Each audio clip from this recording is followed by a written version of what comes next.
Usap. Ano na to? Wala na pag-uusapan. Finish. Panalo na to. Oo. Wala na yung mga mga parang ganito, advantages. Wala na. Kasama natin ngayon si Sir Regan Rides. Welcome back to my channel mga lods. Tingnan natin si Sir Regan.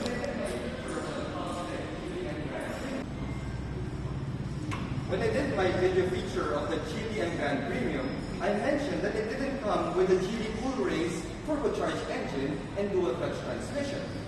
In this video, we find out if an all-motor Geely Emgrand can still tickle my driving fancy. Let's do this.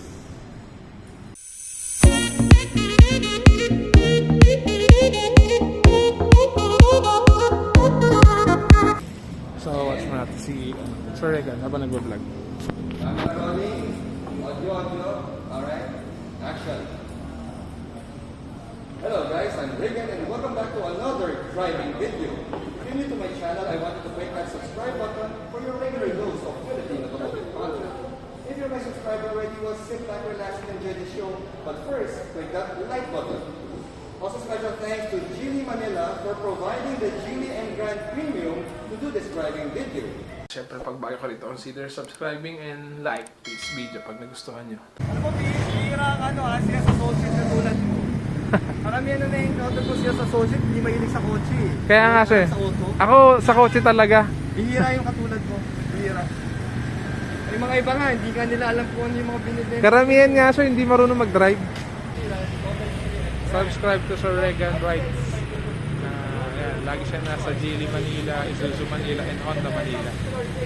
Trip nyo ba ako? Nagamit ko kasi phone lang eh. Hindi ko nadala yung camera ko eh. Pero yung GoPro nandun sa helmet. Like this video pag nagustuhan.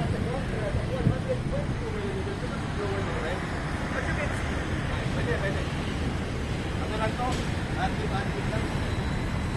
Hi. And camera rolling. One and action. Now before we go out for a drive in the Geely Emgrand, guys, I'd like to put attention to rest, which is the ground clearance of the Emgrand. You see, I said in my video feature that the ground clearance of the Emgrand is 151 millimeters, but apparently there are some reports that are saying that the ground clearance is only 122 millimeters, and that this might get some speed bumps or speed parking ramps. Now guys, to put that into rest, I have with me my Mazda MX-5 Miata right here, side by side with the Geely Emgrand. Now my MX-5 is lowered on coilovers, and the stock ground clearance of an MX-5 is 130 millimeters. Now my MX-5, my Scarlet right here, has a ground clearance of around 122 millimeters. So if the reports that are saying that the Emgrand's ground clearance of 122 millimeters is correct, then the Emgrand should be as low as my Miata.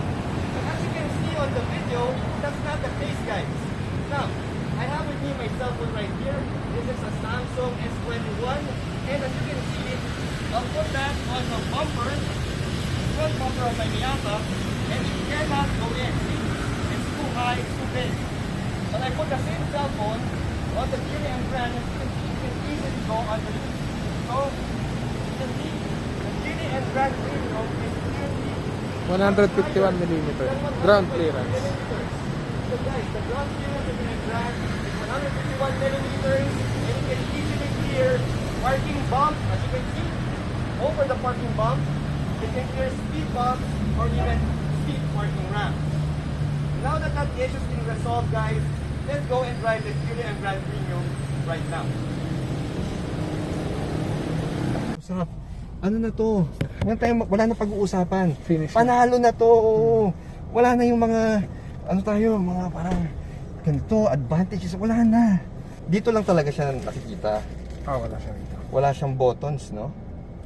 Sa So, vehicle pa. wait. So I go to, this is the main menu. Tapos, settings.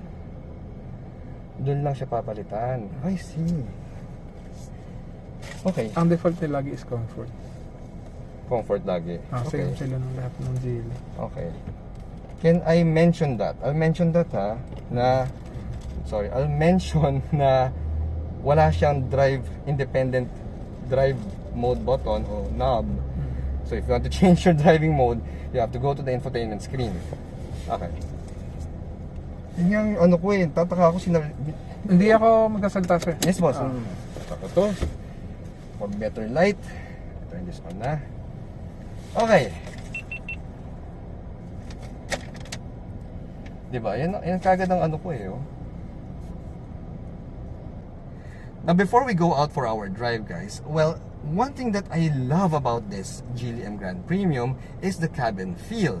You see, as I plopped myself into this driver's seat, you know that just by looking at the cabin materials that they use here, you know that you are in a car that feels like $1 million. Now, there are subcompact sedans in the category that once you get inside that car, you know that you are inside a budget subcompact vehicle, but that doesn't apply to the Geely Emgrand Premium. Cut. Yan. Next, so seat comfort. Drive na tayo, boss, ha? Drive na tayo. Okay. Okay, good. Okay, good. Okay, let's go. Okay, guys, so we are now like backing out of the parking area of Geely Manila, and while we're backing out, the image of the reverse camera comes on the screen, and yeah. This is one of the areas that I said in my features video of the Emgrand that I'm not really too fond of. And yeah, it's, you know, it's hard because the Coolray, the Okavango, the Ascara have set such a high bar when it comes to the video quality of the reverse camera image or the 360 cam in their case. But in this Geely Emgrand, well, it's usable, yes, but it's nowhere near the quality of the Coolray, the Ascara, and the Okavango. So yeah. That's one of the areas that I'm not really too fond of, but at least it's there. At least it's there. The thing is, the other Japanese car brands, the subcompact Japanese sedans, they also have reverse cameras now. So yeah, it's not a big advantage to the Geely Emgrand Premium. So now that we're finally driving the Geely Emgrand Premium, well, one of the things that I noticed is the seats have a good amount of bolsters on the side. It's already borderline sporty, in fact. And yeah, I got a good amount of support on the thighs as well. And I got a good amount of lumbar support as well. So it's going to give you a good amount of support when you are driving this on a long drive. So I'm pretty sure that driver's fatigue will be minimized with the seats of the Geely Emgrand Premium. Right. Ganyan ako. So ano lang. Tapos ano lang, tahi-tahi. Next, visibility. So maganda visibility niya. Hindi siya masyadong straight back. Alright. Now, as for the visibility of this Geely Emgrand Premium, well, I love that the dashboard is mounted a bit lower. So that means that we have a slightly wider windshield than most other like sporty subcompact sedans in the category. That means that yeah, this is one easy to drive car. And when you couple that with the very light steering feel that we have here, so we have a very light steering wheel. Granted, we are in comfort mode, which, by the way, guys, is the default driving mode of the Geely Emgrand Premium.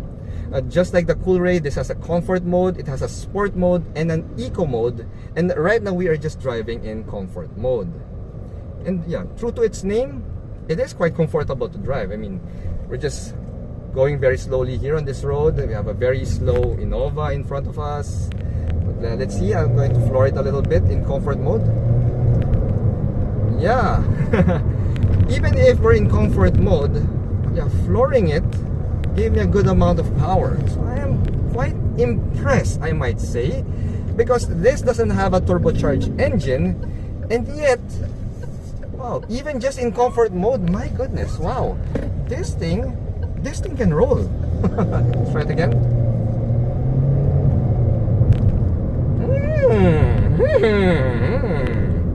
Okay. So this Emgrand Premium also comes with a Cvt transmission, guys, and I kind of expected that when I did a short burst of acceleration in comfort mode there, that the Cvt will drone, will have a lot of engine noise, but that's not the case, guys. Let's try it again. Okay, I'm hearing the engine, but it is translating to a good level of speed, guys. Wow. Wow. Okay. Okay. Now I'm seeing why we don't really have a turbocharged engine in the Emgrand. Because apparently it doesn't need it. In comfort mode, it has a good amount of low-end torque that's accessible. So that tells me that the transmission tuning of this thing is pretty brilliant. Cut. Medyo mahaba yun ah. Pero natuwa ako sa kanya ha. Nagulat ka rin, sir, no? Nagulat ako. Yan din sa reaction ng iba. What? Comfort lang. What? Oh my. Actually, sir, same lang sila ni Echo. Si Comfort lang, yung transmission niya rin naka-comfort. Si Sports kasi, matigas din yung suspension. Alamin natin yan. Actually, yung benchmark ko ng patigas ng suspension, yung Miata ko eh. Tigas na yun. Alam ba yan, kahit uga-ugain may hindi gumagalaw yung katawan? Yung likod mo lang, sir, no? Wala, hindi na eh. As in, hindi siya talaga gumagalaw. Hindi, yung backbone mismo ng driver. Oo. Alright. Game. Now I am going to switch it to eco mode. So I have to access the driver settings in the infotainment system. So we're now in eco mode. So let's see. I'm not really an eco mode type of guy. But, well, the engine is quiet in eco mode. And surprisingly, I still get a good amount of power. See, we're in eco mode, right? Yeah, we have a good amount of power, guys. Wow. Now, this is something I did not expect. I would expect that the eco mode of the Geely Emgrand will be like a huge cripple hammer in terms of performance, but in that short burst there, it's not the case. This car is surprising me to no end. Okay. Kanan ko dito, tapos U-turn na lang tayo dun sa pangalawang tapos ikot ulit tayo. No? Sige. Nawala na ako sa script ko. Lintek, ang sabi drive nito! Now I understand Ulysses Ang when he said the Emgrand is meant to be driven. Sinabi niya sa video niya yun eh. Kasi na-drive na niya eh. Compare sa mga sir.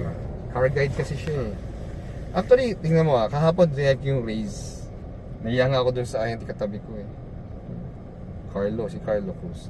Carlo, pasensya na pero walang power. Ang hina. Bakit may mga mode din ba si May sport and drive, may normal and sport mode siya. Wala siyang eco mode. So in sport mode ko, sabi ko nga, okay, we're in sport mode and the engine noise is louder, but we're not going faster. Sinabi ko sa video.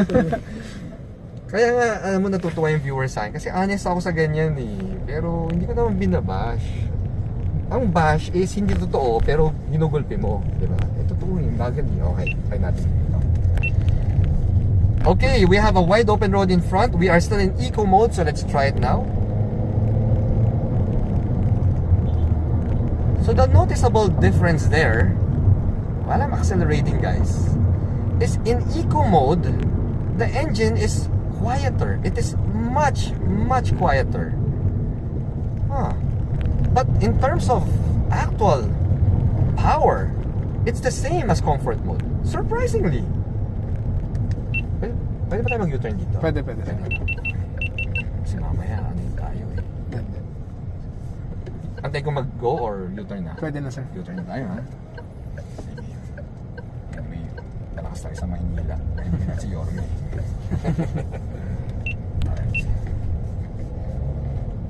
Alright, I'm still on eco mode here, guys. Wow!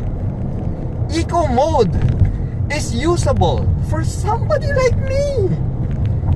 You know, guys, this just tells you that, you know, the horsepower figures, it's not really the entire story here.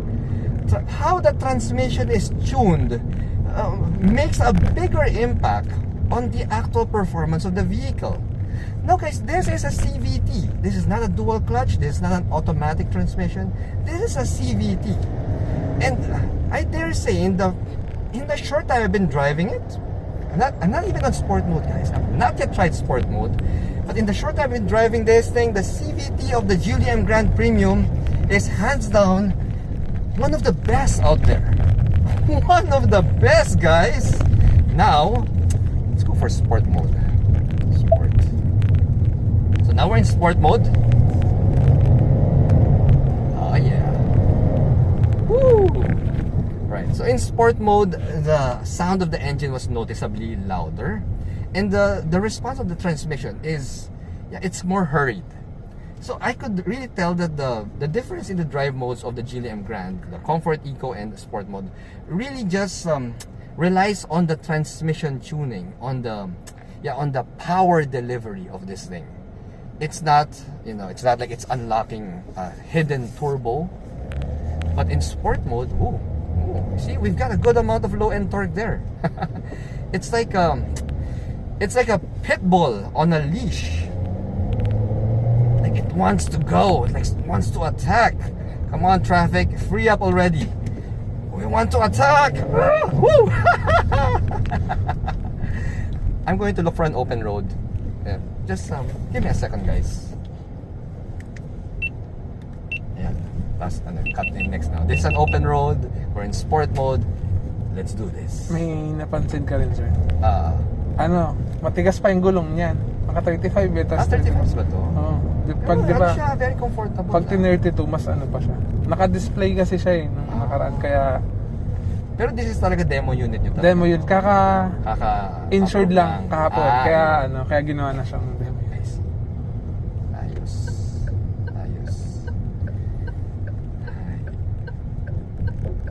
Gulat ako nagugulat ako sa kanya. Doon sa pagkanan natin, try ko i-arangkada ko sa sport mode from standstill. May hila siya compare sa mga sir, no? Ka-level. Malakas siya kaysa Almera. I tested the Almera, the City Vios. The Vios, I haven't tested it yet. Walang demo si Toyota, believe it or not. May Vios ako, XLE. Gusto mo Anong modelo? Wala pa naman siyang 1 year.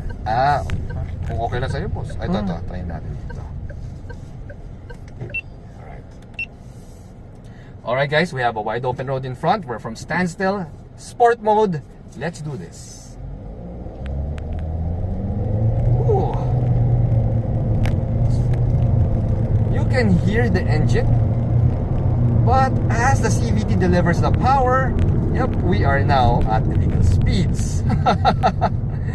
Guys, at the start, from the get-go, it's a CVT. There's a little bit of a delay. It's something that's pretty similar to the DCT of the Coolray. But once that CVT transmission grabs that power, see, woo. Okay, slow down. Oh wow, guys, it's crazy. Sport mode, no turbo, sport mode. This thing gets a thumbs up from me. Now another thing I noticed here is the steering feel kind of stiffened up a little bit. You see, we have a little bit more heft now. Granted, it's still light. It's still lighter than most. But the steering response is also sharper. See? Ooh. There's a good amount of steering response right there, guys. Wow. And this is sport mode. So that's another thing that I like about this vehicle, is that it not only gives you the juice in sport mode, but it also changes the characteristic of the steering. See? Let's try it. Wow. Yeah. Handling is also phenomenal for a budget subcompact sedan. Whoa. This thing really responds. Wow. Guys, if you're still doubting why the Geely Emgrand doesn't have a turbocharged engine, well, I hope this driving review video will put that to rest. Put it in sport mode and this thing feels like it has a turbo. But the acceleration is not as hurried as the one found in the Coolray. No siree. That one is still the benchmark. But this is no slouch. And if you compare this to the other value subcompact sedans in the category, guys, the Geely Emgrand has the best performance of the entire bunch. It's crazy. Woo. Steering is sharp and crisp. Phenomenal. Wow. Awesome guys, awesome.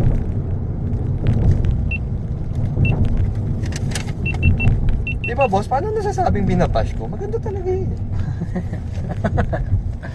I mean, hindi ako namimeki. Pagka hindi ko talaga gusto, I'll try to caution it lang a bit, diba? Hindi ko masyadong bubugbugin. Pero sasabihin ko rin na hindi ako natutuwa. Natutuwa ako dito, parang ayaw kay tigil yung test drive natin. Yung wife ko, mag-1 year na sa kanya si Vios XLE Auto. Ayaw niya nang gamitin dahil dito. Pinatest drive ko siya nung Sunday. Sabi niya, wala rin yung yung sa CVT niya. Sa Vios kasi may ramdam mo yung shift shock. Parang may shift shock pa siya. Ito parang swabe. Meron pa rin pero naramdaman mo hindi yung may delay na point something. Mas parang natono nila na maganda. Parang scooter na. Okay, ano lang tayo. Ay, dito lang tayo. Umikot ang traffic. Alright. Now here's the thing guys. That's just the driving performance. And I am thoroughly happy with how this Geely Emgrand Premium performs. Especially in sport mode. Now I haven't even talked about how... Isa pa. Sorry. Isa pa. Ito, ikot-ikot lang tayo dito. Alright. Now guys, that's just the driving performance of this Geely Emgrand Premium. And I am thoroughly happy with it. This thing is exactly 2 thumbs up, not just 1 thumbs up. It's 2 thumbs up for me, guys. Now, here's the thing. I haven't even spoken about the real ace of the Geely Emgrand, and that's the cabin comfort and NVH of this thing. See, as I'm driving this around, we are on a busy Manila street here. There are trucks, there are buses, there are jeepneys. Guys, I'm not hearing anyone. No siree. You know, I've driven the BMW 3 Series and the BMW 2, and I have to say guys that the NVH quality of this thing is borderline almost at the same level as the 3 Series. Now, some of you BMW purists out there might say it's sacrilege for me to say that, but guys, I am just saying it as it is. The NVH levels of this Geely Emgrand does not feel like a value subcompact sedan. It feels like I'm driving something that is twice as expensive as the Geely Emgrand. I can't believe that this thing only cost 908,000 Philippine pesos. It's crazy, guys. NVH is phenomenal. The ride quality is also really good, and I'm still in sport mode, guys. And yeah, we have a little bit more of feedback from the road, but it's not harsh. And it's not going to give you a full body massage in case, let's say, you're driving the Emgrand along EDSA. It is that good, guys. It is that good.